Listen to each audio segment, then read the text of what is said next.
A palavra de Deus diz assim: levantou-se Eliasibe, o sumo sacerdote, com os seus irmãos, os sacerdotes, e edificaram a porta do gado, a qual consagraram, e levantaram as suas portas até a torre de Meá. Consagraram e até a torre de Hananel. Amém? Fecha teus olhos, vamos fazer uma oração rapidamente. Senhor, no teu nome, ó Pai, nós glorificamos ao Senhor, ó Pai, por essa porta, Senhor, que nos abre, ó Pai, o entendimento essa noite nesse lugar. Deus, coloca as tuas mãos, Senhor, na mensagem aqui ministrada, Senhor, no ouvido da igreja, Pai, aguça, Senhor, o ouvido da igreja agora, Deus, para que nós possamos, ó Pai, absorver aquilo que o Senhor tem para falar conosco nesse lugar, ó Pai, que nós venhamos sair daqui edificados, ó Pai, pela tua palavra, pela semente, ó Pai, pelo aquilo que vai ser plantado hoje aqui no nosso coração. Deus, desde já joga por terra, Senhor, tudo aquilo que impede, ó Pai, a tua igreja de absorver, tudo aquilo que impede, ó Pai, o teu povo de absorver, ó Pai, a tua palavra. Senhor, eu creio que essa terra já está arada, Senhor, e assim, ó Pai querido, Deus amado, diante da tua palavra, o Senhor há de fazer grandes coisas nesse lugar. Nos abençoe e ser conosco, ó Pai, nessa noite, em nome de Jesus, amém? Pode tomar teu assento, irmão. Juninho puder me ajudar aqui no teclado, eu agradeço, mano. Amém? Glória a Jesus. Irmãos, o texto a qual nós lemos vai falar sobre Neemias. Neemias é o homem que reedificou, ou deu início à reedificação de Israel. A Bíblia vai relatar que no período de 596 a.C., Nabucodonosor vai invadir Jerusalém, vai invadir Israel. Alguns historiadores vão dizer que ele sitia Israel no período de 605, mais ou menos antes de Cristo, para invadir Israel. Haja visto que alguns profetas na Bíblia proferiram, profetizaram sobre essa invasão.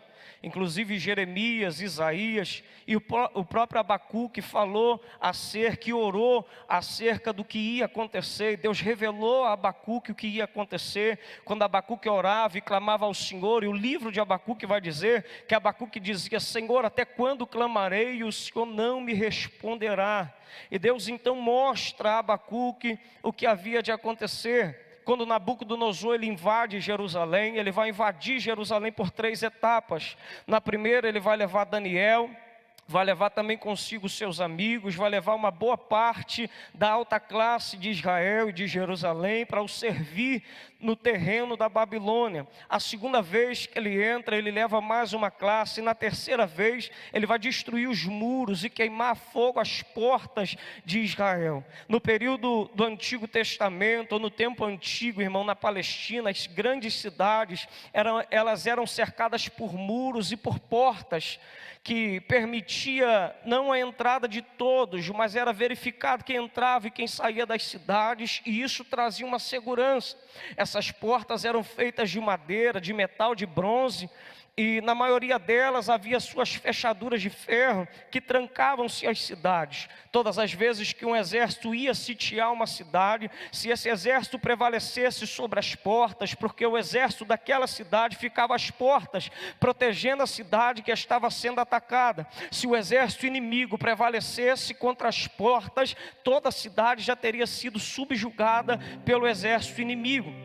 Haja visto que Israel então perdeu a sua proteção. Israel perdeu, Jerusalém perdeu a sua proteção quando Nabucodonosor invade e queima as portas, derruba as portas, destrói as muralhas de Israel, tira-se a proteção. Mas isso era uma profecia e Deus havia permitido que isso acontecesse. Deus havia permitido que essas coisas sucedessem sobre Jerusalém, porque Deus levantou muitas pessoas para avisar Jerusalém, para trazer Jerusalém para perto, para falar para Jerusalém que eles estavam se perdendo, adorando outros deuses, deixando a adoração ao Deus verdadeiro e adorando aquilo que não é Deus, não guardando o estatuto de Deus, não obedecendo à vontade de Deus. E quando nós olhamos para dentro desse contexto, nós imaginamos e nós analisamos a nossa própria vida. Quantas coisas na nossa vida passou a não dar certo quando nós paramos de obedecer, ou quando nós paramos de fazer a vontade de Deus, quando nós paramos de caminhar segundo a medida daquilo que Deus propôs para a nossa vida. porque nós não andamos segundo mais o nosso preceito. A partir do momento que nós aceitamos a Jesus como Senhor da nossa vida, nós andamos segundo o preceito de Deus, segundo a vontade de Deus, segundo a presciência do Senhor, segundo aquilo que Deus quer para nós. E por isso nós devemos ter uma vida de oração, de leitura de Bíblia, de jejum, de comunhão com o Pai, para que a gente venha entender o caminho, a direção, para que a gente não venha se perder no meio do caminho, algo pior venha acontecer conosco. Todavia Deus permite que Israel seja então saqueada e derribada, e quase 70 anos ou 70 anos depois de toda essa tragédia, Deus levanta um homem chamado por Dário, e esse homem se torna rei, e ele vai falar para Israel que Israel deveria voltar para Jerusalém para reconstruir o templo, porque Deus havia dado as províncias na mão dele, mas disse para ele que era para ele liberar o povo para adorar ele, para adorar a Deus, para adorar o único Deus, e o povo então vai retornar. Só que nós devemos entender aqui que uma grande parte do povo que passou no período babilônico não conheceu Israel como ela estava agora, não viu Israel na sua plenitude, não viu Jerusalém na sua boniteza, o templo construído por Salomão, aquele templo bonito, adornado. Alguns que nasceram no cativeiro babilônico e cresceram, ou que ainda foram como crianças à Babilônia, quando retornaram para Jerusalém e entraram em Jerusalém, viram as portas fendidas, os muros fendidos, eles não sabiam o que tinha ali, qual era a adoração, a forma de adorar, o que acontecia. Eles só conheciam por história e não pelos seus olhos. Mas quando eles vêm e começam a reconstrução de tudo aquilo ali, eles vão desanimar, porque eles ainda não tinham casa, eles ainda não tinham lugar para morar, estavam reconstruindo o templo para adoração a Deus, mas eles não tinham lugar para que eles morassem. Então para-se a construção do templo, retomam a construção de suas casas. Nesse período se levanta o profeta Ageu, Zacarias, que vão profetizar para o povo, e nesse tempo o irmão de Neemias, alguém vem até Neemias, e Neemias pergunta: como está Jerusalém? Como estão os irmãos que voltaram do cativeiro? E a notícia que esse irmão vai trazer agora é uma notícia trágica. Ele vai dizer: olha, Jerusalém está com seus muros fendidos, as suas portas estão em ruínas, e o pouco povo que está lá está sobre a miséria, está passando necessidade. O semblante de Neemias, vai dizer a Bíblia no capítulo de número 1 do livro de Neemias, que o semblante de Neemias então vai descair. Neemias agora vai se angustiar. Só que Neemias vai chorar e jejuar pela sua nação. Neemias vai chorar e jejuar pelo seu povo. Neemias vai descair o teu semblante, mas não perde a fé. Neemias vai descair o teu semblante, mas ele não perde a vontade no coração de fazer algo pelaquela nação. Quando nós olhamos para o Brasil, irmão, há uns tempos atrás, e nós paramos para analisar, e hoje estudando sobre a porta do gado, estudando sobre o que eu ia falar aqui, Deus colocou isso muito forte ao meu coração. O Brasil estava sendo subjugado por um povo que corrompeu a nossa nação, que distorceu os princípios da nossa nação, e por um grande tempo o nosso povo estava sendo massacrado debaixo dos panos, debaixo da encolha, debaixo de algo que não poderia aos olhos humanos trazer de volta algo que seria sobrenatural. E quando nós menos esperávamos, algo no Brasil acontece. Só que o Brasil se dividiu ao meio. O Brasil está dividido. Quando nós olhamos para o Brasil e vemos, de um lado tem um povo que luta pela igreja, tem um povo que está lutando pela nação, tem um povo que está lutando pelo bem-estar, e do outro lado tem um povo tentando atrapalhar, tentando dividir, tentando subtrair aquilo que é nosso por direito. Quando eu olhei para dentro desse texto, eu comecei a fazer uma análise. Deus me trouxe muito fortemente o que está acontecendo no período da igreja hoje no Brasil. Quando nós olhamos hoje, nós ligamos a nossa televisão na nossa casa, nós vamos ver diversos escândalos. Não é só o que aconteceu em São Gonçalo, em Niterói, domingo retrasado. Quando nós olhamos para cá e nós vemos na televisão, nós vamos ver diversos escândalos de pastores se suicidando, de pessoas morrendo a tiro, de pastores, de missionários, de missionárias, de traições, de coisas que estão acontecendo dentro da igreja todos os dias. E parece que Deus está começando com a sua mão a limpar a tirar do meio da igreja algumas coisas que precisam ser tiradas, a trazer para a igreja a visão de que nós precisamos olhar para o altar da igreja e vemos que aqui precisa ser adorado é o Cristo, que quem precisa aqui ser adorado é o Senhor dos Senhores. Quando nós olhamos para Neemias, Neemias angustia o teu coração, mas ele vai servir a mesa do rei, mesmo com o coração angustiado, orando, jejuando, ele vai servir, o rei vai olhar para ele, vai dizer: Neemias, o que contristou o teu coração? Está no capítulo de número 1, Neemias vai dizer: vive, ó rei, o Senhor, que o meu coração e o meu semblante estão descaídos por causa da situação que está acontecendo com os meus irmãos, por causa daquilo que está lá em Jerusalém, por causa daquilo que está na cidade onde os meus irmãos estão. E ele disse: quem dera eu, oxalá que o Senhor me permitisse eu ir a Jerusalém e reconstruir os muros.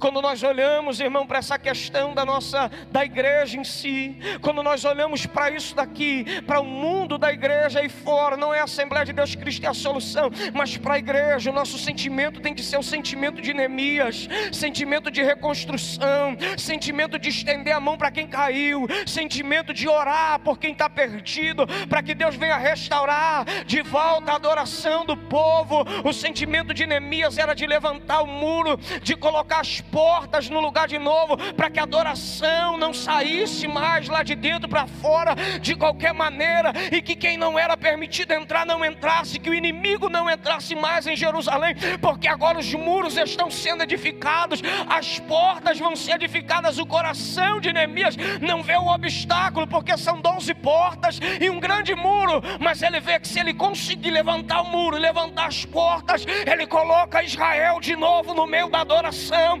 Será que no teu coração tem essa vontade? Será que no teu coração tem essa vocação de ajudar a colocar de pé a muralha, de ajudar a colocar de pé a porta? Que aquilo que entrou um dia, que fendeu a porta da tua adoração, não pode permanecer aí dentro, tem que sair daí para levantar a porta que foi queimada de novo. O muro que caiu um dia e fez a adoração embora, tem que ser levantado novamente na tua vida. O rei vai dizer para Neemias: qual é o tempo que tu precisa? A Bíblia não vai precisar tempo, Neemias não dá o tempo, mas o rei libera ele por um determinado tempo, e ele vai para Jerusalém. Chegando em Jerusalém, ele não perde tempo, ele vai rodar pela cidade, vai sitiar as portas, vai ver qual é a situação de Jerusalém naquele momento, e ele não se abala.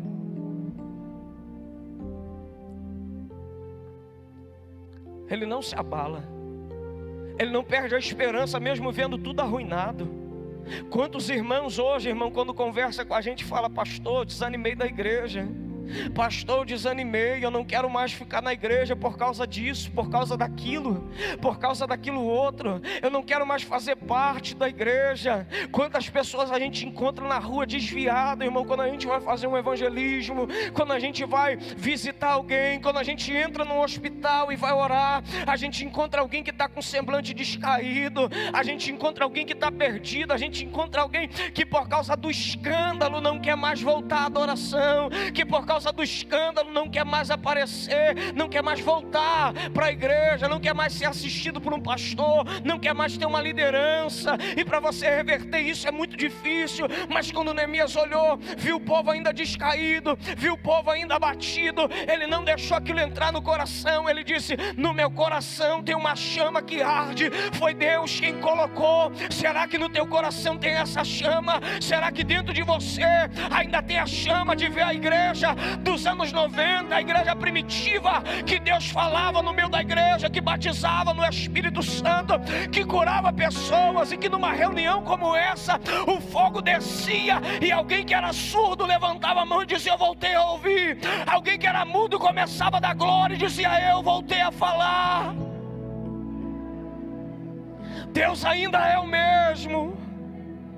É o tema, está escrito ali: tempo de reconstrução. É um tempo de reconstrução na minha vida, na sua vida, no meu ministério, no seu ministério, na igreja de Cristo na terra. Jesus já está separando um povo lavado, remido no teu sangue, para reconstruir a adoração da igreja, que não demora, não demora, não demora, mas a trombeta vai soar.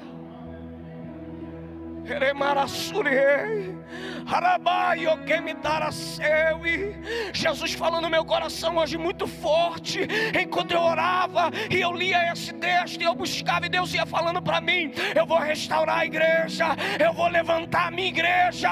Há uma profecia em Mateus 16, quando Jesus disse: quem dizem ser o Filho do Homem? Os profetas, os discípulos estão reunidos, e alguém vai dizer: dizem ser algum dos profetas, dizem ser Elias, dizem ser João Batista. Mas Pedro toma a frente e diz: o Senhor é o Cristo.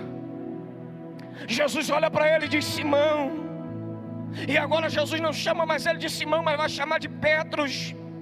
Do latim significa pedra, ou pequeno fragmento de pedra. A Bíblia vai dizer que Jesus é a pedra angular. Jesus já está dizendo para Pedro: tu és um pedaço de mim. Era o líder da igreja. Jesus já estava dizendo para quem ia liderar a igreja, para quem ia dar continuidade: você é um pedaço de mim. Será que tem pedaço dele aqui essa noite? Será que aqui ainda tem fragmento dessa pedra, que não para pelo tropeço, que não para pela frustração, que não para pelo desespero, que não para pela situação financeira, econômica, que não para pela afronta, que não para, não larga? Aleluia. Neemias então no outro dia já começa a reconstrução. Ele faz uma reunião, convoca o povo, chama os sacerdotes e vai reanimar o povo. Nós precisamos animar quem caiu. Nós precisamos reanimar quem está lá fora. Nós precisamos reanimar aquele que se perdeu no meio da caminhada, aquele que por uma palavra contrária se afastou. E tem pessoas também que se afastaram porque quiseram, mas não cabe a nós julgarmos a ninguém. O que cabe a nós é reanimarmos a igreja de Cristo na terra. Há uma profecia em Joel 2:28 que Joel disse: no fim dos tempos derramarei do meu espírito sobre toda a carne. Nós estamos vendo todos os sinais se cumprindo. Nós estamos vendo tudo acontecendo na face da terra. Nós estamos vendo as coisas acontecendo a todo instante na televisão. Ainda que as nossas portas estejam em ruínas, ainda que o diabo já entrou em muito ministério por aí, ainda que o diabo já entrou em muita porta que foi queimada pela vaidade, pelo orgulho, Salomão vai dizer que a precipitação da queda é a soberba. E tem muita gente soberbo, aonde a igreja está lotada, está abarrotada, mas Jesus já não está mais lá dentro. Jesus não entra para receber adoração naquele lugar. E nós, como igreja do Senhor, como a primícia de Cristo, precisamos levantar um clamor nessa nação. Precisamos começar a clamar para que Jesus venha derrubar toda essa soberba, esses muros que foram caídos e derrubados, e nós venhamos começar colocando pedra sobre pedra, vendendo, levantando as portas, trazendo a porta de volta para adoração. Aleluia, aleluia. Jesus não esqueceu da igreja dele.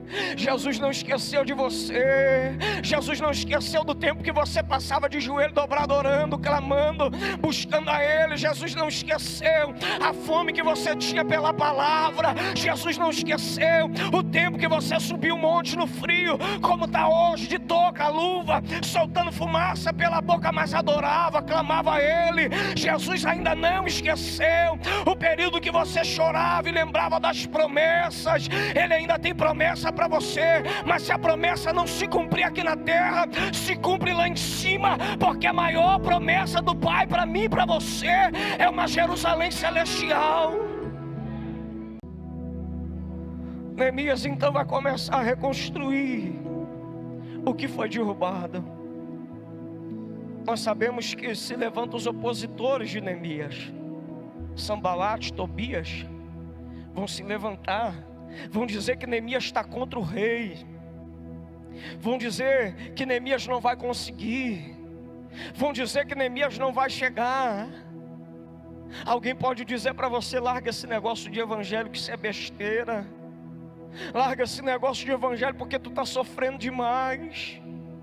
Larga esse negócio de evangelho porque tu tinha uma firma abençoada e hoje a tua firma não está tão abençoada mais. Larga esse negócio de evangelho porque tu está lá na igreja orando, mas o teu filho está na droga. Larga esse negócio de evangelho porque tu está de joelho dobrado, mas a tua filha não está na igreja. Larga esse negócio de evangelho.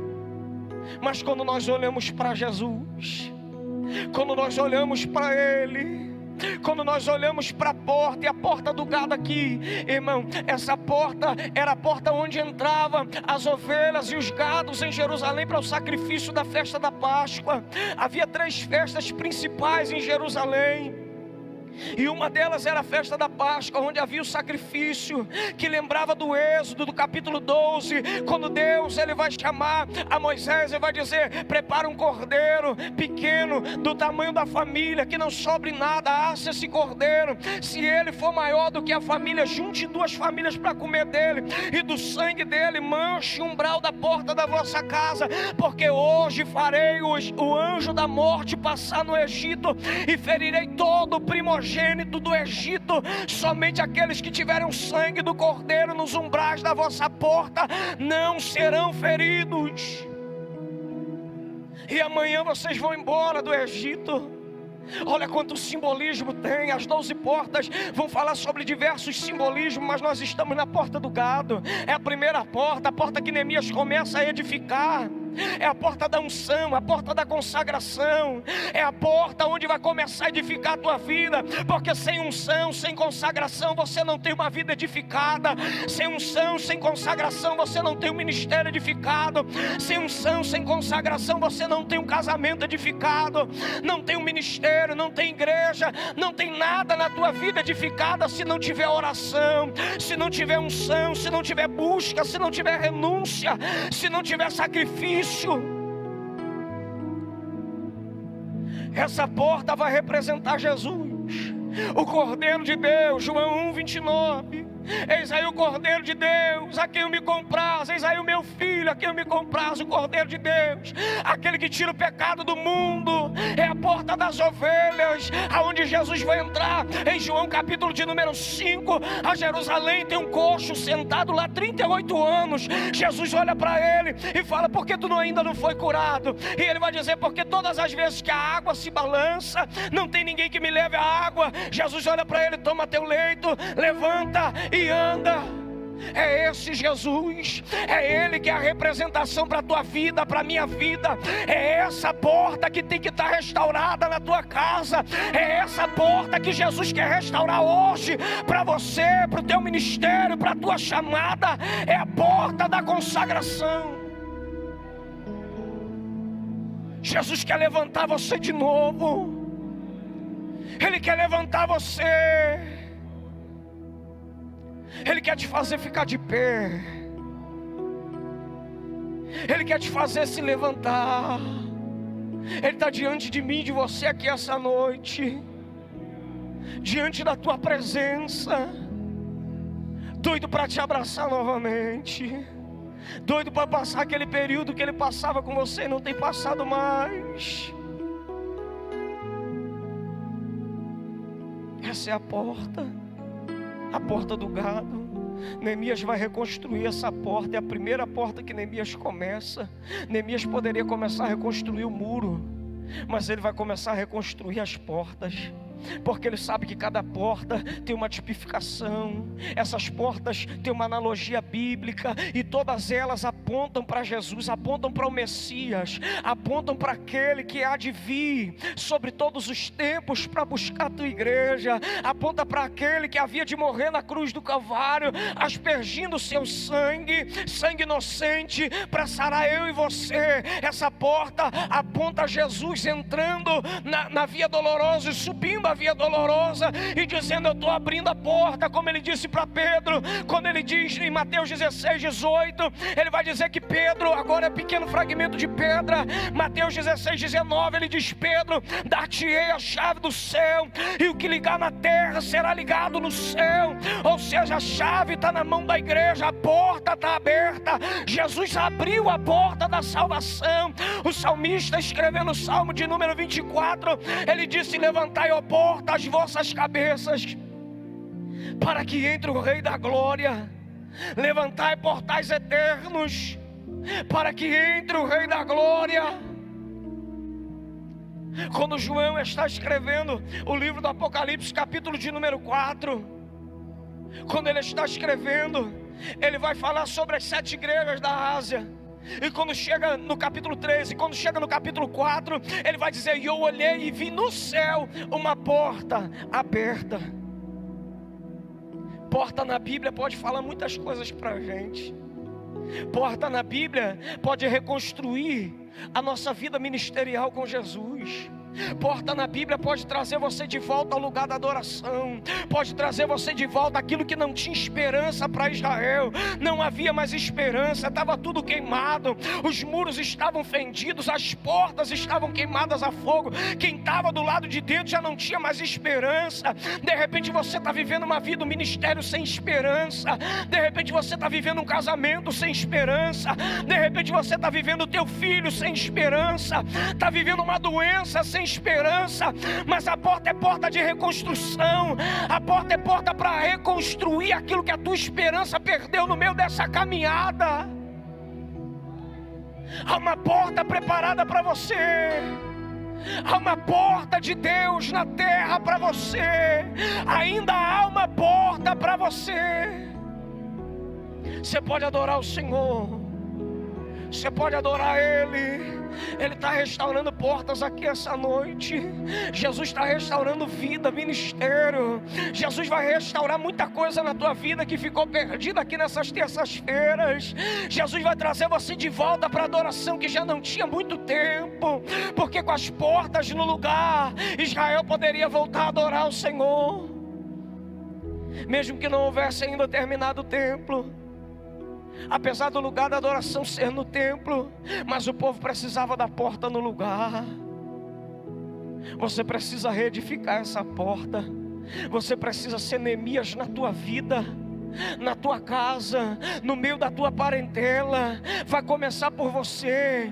Começa por você dentro da tua casa, a edificar aquilo que foi queimado pelo inimigo, aquilo que foi destruído, aquilo que foi jogado por terra. Deus está colocando na tua mão hoje a condição. Deus está colocando na tua mão hoje a tranquilidade de você olhar para essa porta que foi derrubada e ver que a porta ainda está para ser reconstruída na tua vida. Só depende de você. Jó vai dizer que ainda há esperança. Ainda há esperança para a árvore que foi cortada, que vai brotar o cheiro das águas. É o cheiro. Ele não está dizendo que a água vai vir e vai molhar ela, não. Ele está dizendo ainda há esperança para a árvore que cortada foi. Porque no cheiro das águas voltará a brotar. Lucas capítulo de número 1, versículo de número 37, a Bíblia vai dizer: portanto agora não há nada impossível para Deus. Não há nada que Deus não possa fazer. Não há nada que Deus não possa mudar. Não há transformação que Deus não possa fazer na tua casa, na tua vida, no teu ministério, na igreja de Cristo. Esse vento não vai abalar a tua casa. A porta fendida não vai tirar você da igreja. O muro quebrado não vai fazer você largar aquilo que Deus te deu. A promessa dele não pode ficar pelo meio do caminho. Fiel é aquele que prometeu. Fiel é aquele que te entregou na tua mão. Fiel é aquele que chamou você para a obra, vocacionou você. Ele disse para Isaías, para Jeremias: chamei-te no ventre. Isaías, ele disse: escolhi-te desde o ventre. Isaías número 43. Chamei. Deus tem uma chamada na tua vida. Deus tem algo para você. Deus tem coisa melhor para você. Deus tem coisa para reconstruir dentro da tua casa. E tem coisa que depende mais da gente do que de Deus, irmão. Tem coisa que depende mais da gente do que do pastor. E às vezes a gente fica esperando que o pastor venha trazer alguma coisa que venha mudar a minha vida, quando quem precisa começar a transformação sou eu. Você vem para cá, irmão, para que a palavra fale com você, te ensine, te encha do Espírito, e você saia daqui para fora motivado, cheio do Espírito, pensando em mudar aquilo que estava errado, pensando em transformar dentro de você. Não tem como o pastor colocar a mão em você, tirar o que está fora do lugar e colocar algo de novo. Só quem pode fazer isso é Jesus. Mas para isso você tem que abrir o teu coração. Ele disse em Apocalipse 3, verso 19: eis que estou à porta e bato. Se alguém abrir, entrarei, cearei com ele e ele comigo. Jesus já estava do lado de fora, batendo na porta. Muitas das vezes nós estamos na igreja, irmão, mas Jesus já não está do lado de dentro da gente. Estamos trocando Deus pelas coisas que nos tiram a atenção lá fora. Estamos trocando Deus pelaquilo que pode nos dar minutos de prazer do lado de fora. Estamos trocando a adoração. Estamos trocando o período, a intimidade com Deus, pelaquilo que está lá fora no mundo. E por isso tem muita família dentro da igreja sendo arruinada. Tem muita gente na igreja vivendo de aparência. Tem muito filho que não está na igreja, porque dentro de casa a casa não é edificada. E não cabe ao pastor da igreja, e não cabe a ninguém que está do lado de fora, mas cabe a nós trazermos a edificação da nossa casa para dentro da nossa casa. O papel de Neemias está sendo feito aqui, sendo pregada a palavra, sendo trazido o texto para você, para que o texto entre no teu coração, para que você abra teu coração por intermédio da palavra, porque quem faz a obra é o Espírito Santo. Mas quem precisa entender que algo precisa ser transformado é você. Leia o texto. Neemias, ele vai rodear, ele vai sitiar Jerusalém quando ele chega. Ele vai procurar os defeitos de Jerusalém. Ele vai ver onde está mais crítico. Ele vai passear ao redor dentro de Jerusalém. Ele vai ver os muros, ele vai ver as portas, ele vai ver cada lugar que precisa ser edificado. E ele faz uma reunião com o povo e chama os sacerdotes e diz: olha, nós vamos reedificar Israel, nós vamos reedificar Jerusalém. E às vezes está partindo de você começar a analisar dentro da tua casa o ponto crítico. O que será que eu preciso mudar? O que será que eu preciso transformar? O que será que eu preciso ser melhor na minha casa? O que será que eu preciso ser melhor no ambiente aonde eu estou? O que será? Nós precisamos fazer uma análise, irmão, da nossa vida. É muito fácil nós julgarmos alguém. É muito fácil a gente colocar culpa em alguém que está do lado de fora. O pastor Reinaldo sempre fala isso aqui. Mas será que a gente também não tem uma culpa? Será que a gente também não tem que mudar? Neemias, ele analisa todo o contexto. E o povo está desanimado, o povo está vendo do lado de dentro, Neemias está vendo do lado de fora. O povo está desanimado, o povo está contristado. A vontade do povo não é prosseguir, a vontade do povo é parar. A vontade do povo não é dar prosseguimento naquilo que Deus queria que o povo fizesse. O povo está desanimado, abatido, contristado, perdido, sem visão. Aí Deus levanta, coloca no coração de Neemias, para que Neemias venha a Jerusalém e traga visão para o povo, e traga entendimento para o povo, e traga solução para o povo. Mas Neemias está convocando o povo a colocar a mão no arado. Neemias não vai reconstruir as portas sozinho, ele vai chamar o povo para trabalhar junto com ele. Nós precisamos trazer isso para dentro de nós. Nós precisamos trazer isso para dentro de nós, irmãos. Nós precisamos analisar, ver o contexto, a situação, o que está acontecendo. e convocarmos quem está conosco para dentro da situação, para uma melhoria, para uma edificação, para que haja uma mudança, uma transformação, porque a porta está para ser edificada. Neemias edifica a porta do gado, eu já falei, a porta da consagração, e traz ao povo a esperança da consagração de novo, porque sem consagração não há edificação. Se não consagra, o povo não consegue restaurar o que precisava ser restaurado. E é isso que a igreja tem tentado fazer aqui, irmão. Para muitos parece ser difícil, às vezes parece ser enjoado, ficar aqui 30 minutos de joelho, 40 minutos de joelho, orando. O pastor está sempre com essa mesma situação. A gente chega aqui 7h30, o culto começa às 8 horas, 8h10, fica orando 30 minutos de joelho. Para quê? Para que a gente venha criar esse hábito, irmão, dentro da nossa casa, para que você venha criar esse hábito no teu âmbito familiar, de estar orando, consagrando, colocando diante de Deus. Isso faz uma tremenda falta, e isso faz um tremendo arrombo no inferno, irmão, porque aonde há consagração, há intimidade, há comunhão, há proximidade de Deus. E se você está próximo de Deus, Satanás não tem como entrar. Se você está próximo de Deus, você está blindado. Se você está próximo do Mestre, você está junto dele. O diabo não tem como entrar nos pontos fracos da tua vida, porque o Espírito Santo está ao teu redor, te blindando, te guardando, te mostrando, abrindo a tua visão para aquilo que está errado. É Ele quem confronta a gente. É o Espírito Santo, irmão, quem nos confronta, quem nos traz a direção do que está errado, que nos traz a direção daquilo que precisa ser transformado.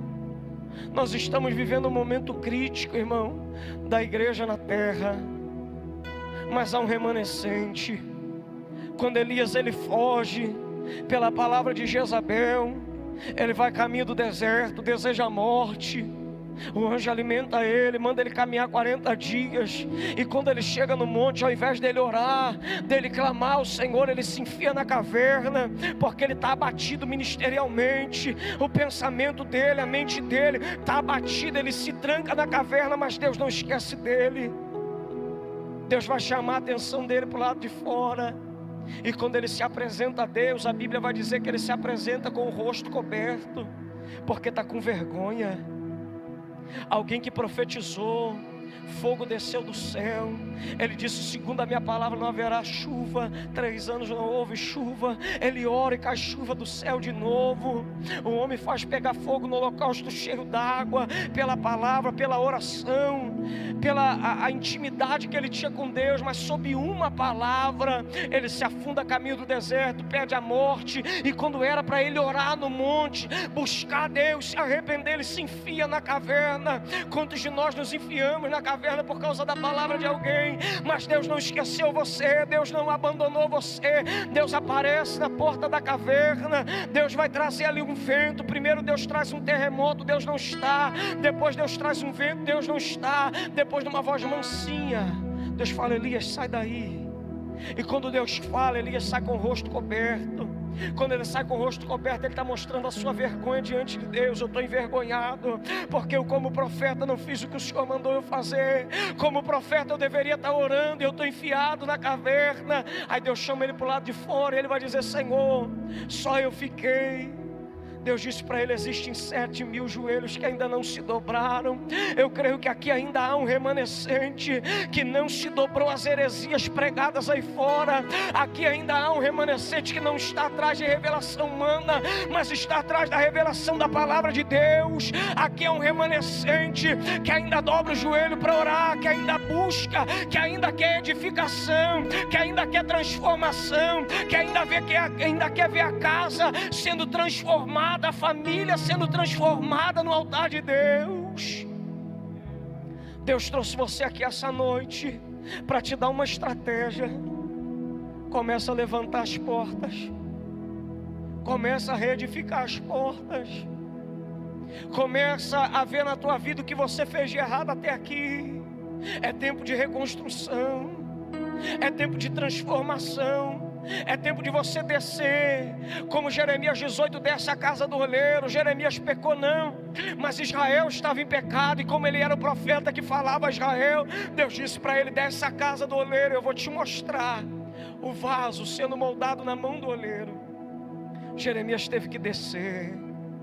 Tem momento na nossa vida que a gente tem que descer, a gente tem que se humilhar, a gente tem que se prostrar diante do Senhor, começar a clamar, dizer: Senhor, eu não sei aonde eu errei, eu não sei aonde foi que eu falhei, eu não sei, Pai, me mostra, abre a minha visão, traz a mim, Senhor, aonde foi que eu errei, aonde foi que eu falhei, aonde foi que eu parei, aonde foi que eu deixei de fazer a Tua vontade, porque eu quero reconstrução na minha casa. Senhor, aonde foi que eu errei na criação do meu filho, aonde foi que eu errei no meu casamento, eu quero reconstruir a porta, eu quero levantar a porta, eu quero ter condições de fechar essa porta, para o que está do lado de fora não entrar mais.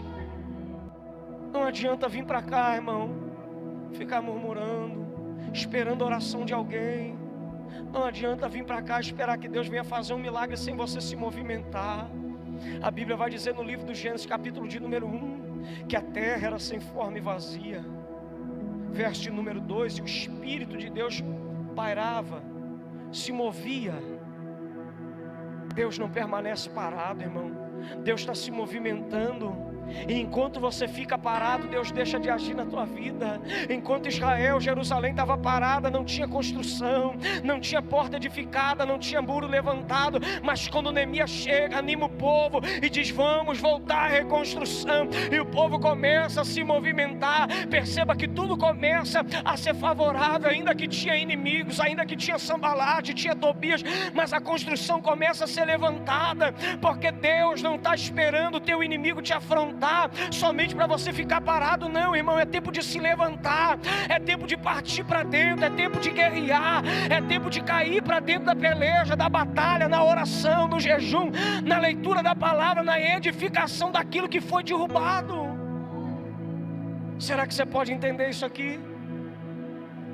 Será que você vai sair daqui essa noite pensando nessa palavra, mastigando essa palavra? É tempo de voltar a reconstruir. Qual é o projeto na tua vida que está parado? Hoje é o tempo, hoje é o dia hoje de você sair daqui com esse projeto na mão, no pensamento, no coração, e dizendo: Satanás não vai me parar, Satanás não vai ficar olhando para a minha vergonha. O muro que foi derrubado vai ser reerguido, a porta que foi fendida, queimada a fogo, vai ser restaurada, e o diabo na minha casa não entra mais, o diabo no teu casamento não entra mais, o diabo na tua família, no teu filho não entra mais. Aquele que saiu de casa vai retornar, aquele que abandonou vai retornar. Se coloca de pé, irmão, eu vou orar para encerrar minha participação.